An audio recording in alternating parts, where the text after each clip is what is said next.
Welcome to the 19th lecture for the NPTEL course on computer system optimization for machine learning.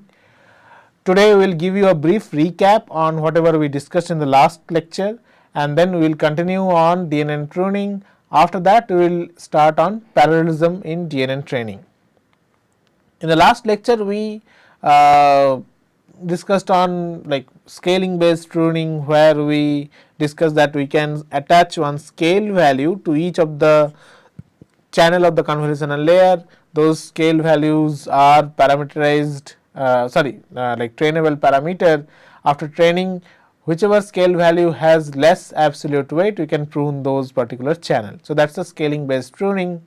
And then we discussed dynamic pruning, where the whole network is preserved, but in the runtime, depending on the input, there is a decision network which decides which channels need to be pruned for a particular layer, right. So in this part, in dynamic pruning, if there are some easy images or some easy input which can be detected by DNN, then maybe it may be the case that most of the DNN or like significant portion of the DNN can be pruned. But if there is a difficult image to be detected by that, or difficult image to be classified by the DNN, then it might be the case that not so much of the DNN can be pruned. So that's the dynamic pruning. Now let's continue on DNN pruning. So far we have just seen the software approaches of DNN pruning, and we haven't seen what are the hardware implication or the system performance implication of DNN pruning. In today's lecture we will see most of it. Now whenever we perform pruning, from accuracy point of view, yes, the effect of pruning different layers has different effect on the accuracy. Not only that, the effect of hardware performance also is different when we prune different layers of DNN. So as we all know that the DNN consists of many layers, which hypothetically specializes at different level of patterns in the data, right. So if you remember, we were emphasizing the fact that the initial few layers of the DNN tries to capture the high level features of an image like edges, intensity, etc., and the later layers of the DNN captures the lower level features. Like if the image is of human face, then the later layer of the DNN can capture like eyes, nose, throat, etc. Now the question is, how do different layers react to pruning? Can we prune different layers with the same pruning ratio, or are there some layers which are more sensitive to pruning compared to the others, right?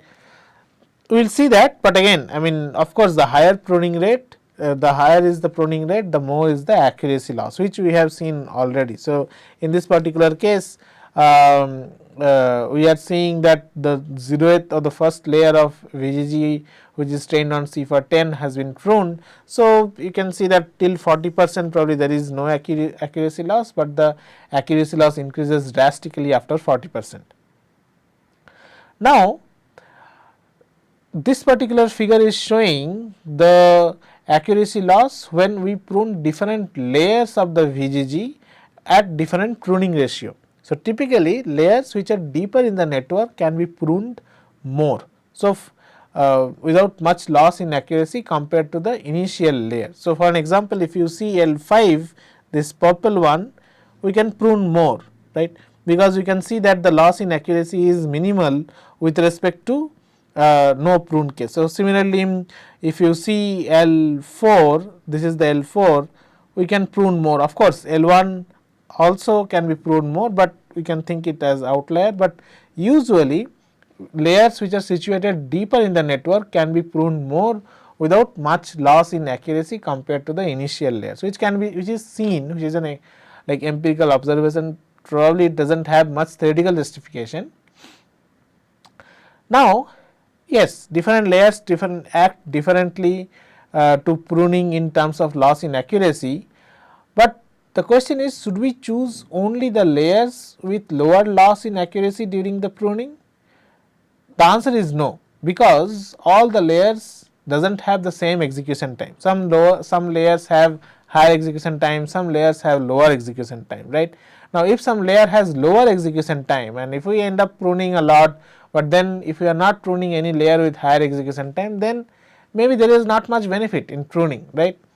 So that is why pruning some layer with low loss in accuracy may fail to yield much reduction in total execution time. So remember, behind pruning the main objective is to reduce the execution time, reduce the total execution time. I mean, we may prune 90% of the network, but then if we do not get any benefit in the execution time, there is no point of pruning, right.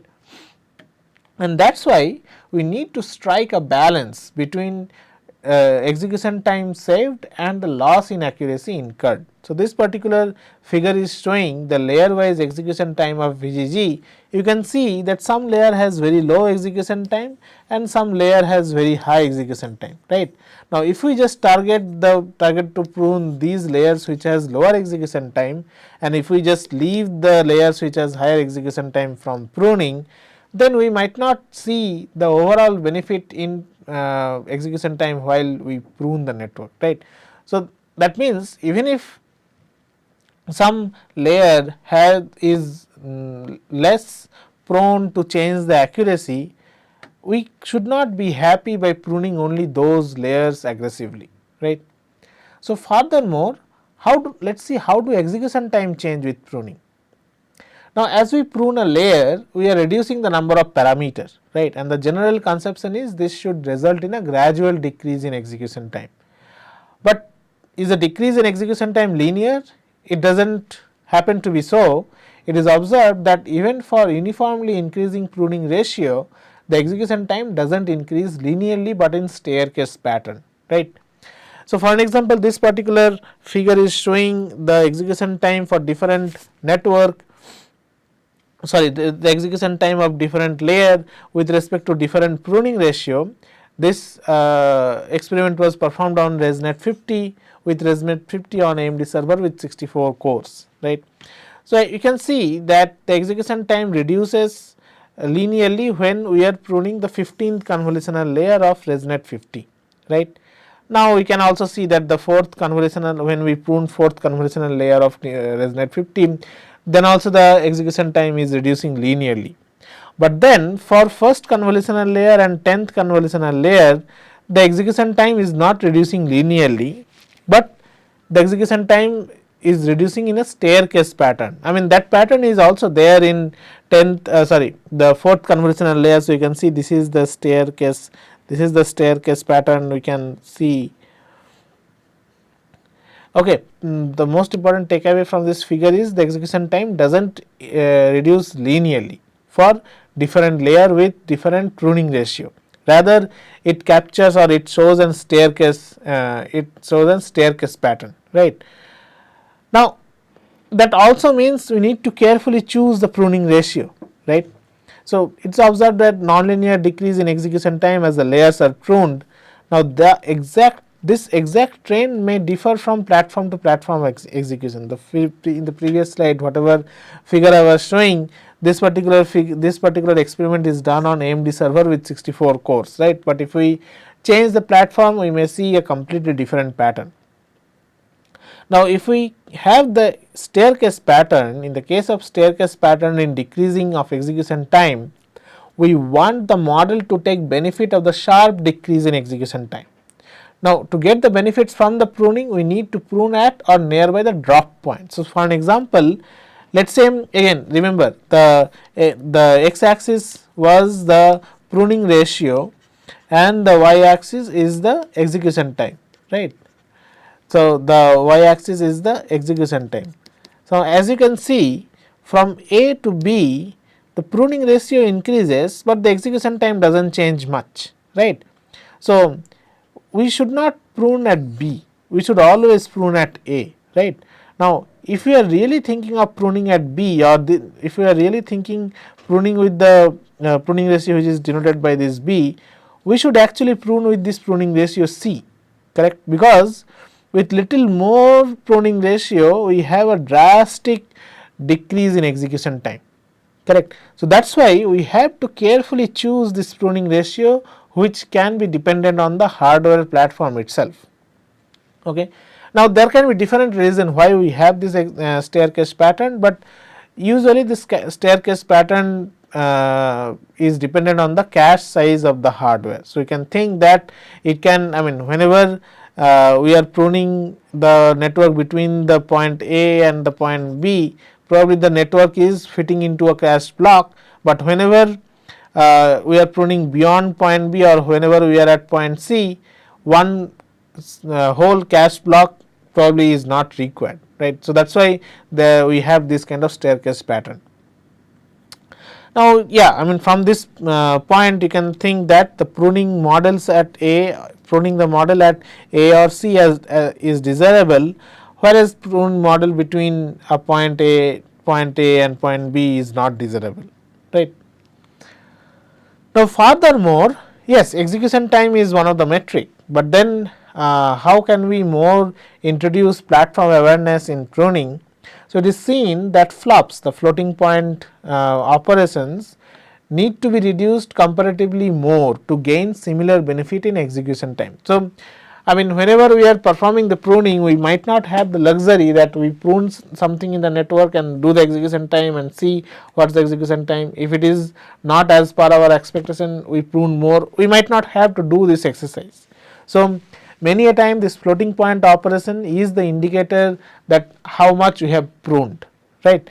But unfortunately, this floating point operation and the execution time might not have like one to one correspondence. So, I mean, when we say that, what we mean is many a time flops need to be reduced comparatively more to gain similar benefit in execution time. So, what I try to mean is, let us say our target is to gain 2 times improvement in execution time, right. Now, the general conception might be that we may, if we reduce half of the floating point operation, then we may gain 2 times improvement in execution time, but usually it is not. To gain 2 times improvement in execution time, we need to reduce or we need to prune more than half of the network, right, and that particular behavior also has irregularity. So, this particular figure, again, this is this experiment is done with ResNet 50 on AMD server with 64 cores.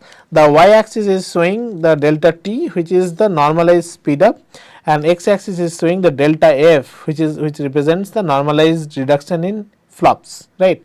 Now, this red line is denoting the y is equal to x. I mean, if an ideal scenario, if we reduce the flop by delta f, the execution time should also reduce by delta t. That is the regular scenario, that is the ideal scenario, right. That is the y is equal to x line. So, what we are trying to say, that delta t is equal to delta f, correct. Delta f is nothing but the normalized reduction in number of floating point operations. That does not happen. Actually, if we want to reduce delta t for, let us say, 0.2, we need to, so as you can see, I mean, so let us say in ideal scenario, if we want to gain a 2 times improvement or delta to get delta t as 0.2, we need to reduce number of floating point operation is also the number of floating point operation also needs to be reduced by 0.2, by a factor of 0.2, right. But if we want to reduce, but in practice, if we want to reduce the execution time by a factor of 0.2, we need to prune the network, or we need to reduce the number of floating point operation close to 0.4, maybe this is a 0.35. So, that is what it is saying, that if we want to gain similar gain in execution time, we need to reduce the flops comparatively more. So, these are all like hardware aware consideration while we do the pruning. So, we cannot say that okay, we pruned 50% of the network and now we will have twice improvement in execution time. Usually not. If we prune 50% of the network, the gain in execution time will be less than twice. Okay.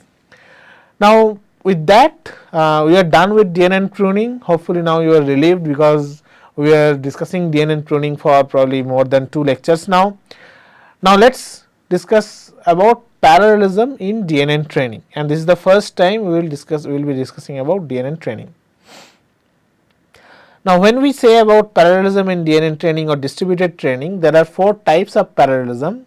One is data parallelism, and there is model parallelism, and there is pipeline parallelism and tensor parallelism. Before I start, let us give you a brief recap of how the DNN are trained, right. So, usually DNNs are trained on GPUs. I think in one of the lecture I mentioned why GPUs are good for this training or inference operation, because the GPUs have very tiny processors. You can think that if we have like 64 core processor for CPU, maybe GPU has 1000 core processor, and those cores are very tiny processors. So, it can launch many like simpler computations in parallel, correct. So, that is why, and again whenever we say training, there are lots of weight updates or lots of gradient computations are happening in parallel. So, we can say that that can be done in GPU. So, the training time is reduced and all those things, right. Now, during training, typically what happen is we instantiate one network with like random weights, right, and then we perform the forward pass, right. Now, when we perform the forward pass, then we will get some output. So, that now of course, we are providing one data to perform the forward pass. Now, remember the training is performed on some data set. That means, we know what is the corresponding label of the data, right. So, we know the label, and after the forward pass it gets the output. So, I mean, since the DNN is initialized with random weights, the output will be wrong. So, we can compute the error, right.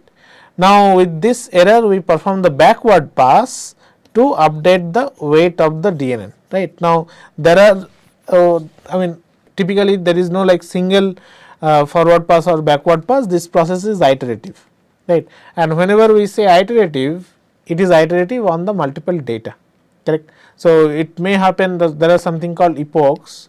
So, at each epoch we perform these forward pass followed by backward pass on all the data, right, on all the data present in the data set, right. So, I mean, again you may ask that are we updating the weights after each forward pass or backward pass? Probably not. So, at each epoch we can have multiple batches. So, let us say we have batch 1, batch 2 till batch n. Now, after each of the batch the weights are updated. So, for each of the batch forward pass and backward pass, or when we say for each of the batch, inside each batch there is some number of data, right. For each of the data we compute forward pass and the backward pass. Let us say for each of the batch there are 10 data. So, we will have delta w, or let us say we will have the error of 1, error 2, etc., and then we can average the error, or let us say we will have delta w 1 till delta w 10, if we assume there are 10 data set, and then we will average of all the delta w and then update the weight. So, after each batch we will update the weight. So, that is one of the way of DNN training, right. Now, the first technique of DNN training, or first technique of parallelizing the DNN training is data parallel training. One another thing. So, as you can see that while training there are too much computation, because we need to do multiple of these forward pass for each data present in the data set, and if you remember ImageNet has like 100k images, correct. So, that is why training is much more computationally intensive. Now, the first data parallelism strategy is data parallel training. So, in this case let us say we have 4 GPUs or 4 workers, or let us say 4 devices, right. So, we can replicate the model across all the GPUs, and then we can shard the inputs. Sharding is nothing but breaking the inputs. Let us say we have total 100 images in the data set, and let us say if we have 4 workers, we can say that each worker can have or can perform the training of 25 images, right. Now, in this case we can see that the training can happen in parallel, right, because in each of the device we have the exact same model. But now, the forward and backward propagation on the same model is performed, but with different data. Now, after some time, let us say after each of the batch or each of the epoch, we need to average the parameters, weights or bias, and then update the gradients after at every iteration, right. So, you cannot say that we will perform training on 25 here, 25 here, 25 here, and then we will update the weights. That will be too much. I mean, that will be a like error prone training, correct, because if we compute the gradients with respect to 25, then this gradients has no information of this has no information of this, and so on and so forth, right. So, that means we need to like synchronize in between, correct, and the question is how to synchronize. There are like centralized technique versus decentralized technique. If we talk about centralized technique, that then there is a central parameter server where we have all the workers. The workers send all the updates to this central parameter server. The central parameter server perform the average of all the updates and send back to all the workers. So, that is a centralized technique. Now, the decentralized technique is like we have these, let us say 4 workers. After each iteration, they communicate among themselves to perform the weight update, right.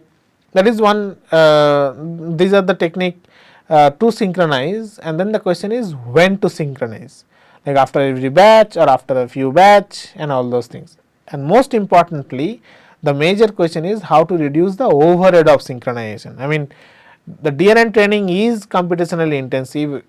Whenever we are performing this data parallel training, it is good, but then there can be the case that this synchronization time is much more higher than this DNN training, right. That means even if we are performing the parallelization, it may not give the benefit, right. Now, let us answer the question of when to synchronize. So, let us say this F denotes the forward pass, B denotes the backward pass, and C denotes the synchronization. So, if we just do synchronous parallel, I mean we can perform forward pass, backward pass, and then share the updates among all the workers, right. Here we can see that there is a communication overhead, because I mean whenever this CN is getting executed, whenever the communication is getting executed, then the forward pass as well as the backward pass is stalled, right. So, the training will be slower, but there is no staleness. I mean this is the exact training, this is the exact training process. Now, instead we can perform this asynchronous parallel, where we perform the forward pass, then we perform the backward pass, and then when the next forward pass is happening, at that time we perform the synchronization. Of course, there is less communication overhead here, because this communication time for synchronization is hidden behind the forward pass of the next iteration, right. But then there is a staleness, because whenever this forward pass of the next iteration is started, at that time the communication is not done. So, that particular worker, this particular worker did not get the updated weights from the other workers. So, this particular worker is still working on a stale weights. So, there can be a problem of gradient accumulation. So, the convergence can be slower. Okay. So, there are problem in both cases, bulk synchronous parallel and asynchronous parallel. So, of course, as you can see, I mean from correctness point of view, this synchronous parallel is more desired, right. We should do synchronous gradient update. Now, that means, I mean if we want to do DNN training correctly, as I was pointing out, then that we should do synchronized communication. That is why the focus is on how to reduce this synchronization overhead. Now, NVIDIA has this library called NVIDIA Collective Communication Library. It has implemented, or it has implementation of this synchronous communication. One is all reduced communication. So, it is a simple strategy, it is a all to all communication. So, let us say there are 4 processes. We can think that each process is taking care of 4 data point in the data set. So, process and all of these are different devices. Let us say this is GPU 1 and this is GPU 4 and this is GPU 2, GPU 3, etc. right. Now, whenever one iteration is done, then all these weight updates from the data points which all these GPUs are obtaining, they need to be communicated to all the other GPUs. So, that is why you can see that GPU 1 is sending the data to all the other GPU, GPU 2 is sending to all the other 3 GPU and so on and so forth, right. Now, once each of the process gets all the weight updates, they can perform this average. So, you can just focus on the colors. You can see after all to all communication, each of the process or each of the GPU has all the colors, right. So, it is a simple strategy, all to all communication, but the problem is, what is the amount of all to all communication if there are p processor? It is p multiplied by p minus 1, right, which is like huge, correct. If we have like many GPUs, then the number of processor is order of p square, correct. Now, instead we can have something called ring all reduce. So, let us focus on what is ring all reduce. So, here also the setup is exactly the same. We have 4 processes and each process has some updates, some weight updates. Now, the job is to send all the weight updates to all other processes. Here all the processes are connected in ring topology. Okay. Now, in the first step, process 1 sends this 1, look at the color also, note the color also. Process 1 sends this 1 to process 2, process 2 sends 2 to process 3, process 3 sends this 3 to process 4, process 4 sends this 4 to process 1. First step. In the second step, and whenever process 4 sends this 4 to process 1, then it takes 4 in process 2 and then clubs it. I mean, they just gather it and then sends to process 2. Then, and remember, in the previous iteration process 2 got this 1 from process 1, then it gets clubbed with the 1 in process 2 and then 2 in process 3 gets clubbed from by 2 in process 2 and so on and so forth, right. Now, after some time you will see, if you just continue this exercise, you will see that process 1 will get 2 from all the other processes, process 2 will get 3 from all the other processes, process 3 will get 4 from all the other processes, process 4 will get 1 from all the other processes. Okay. Then it will perform the average of delta W of everything.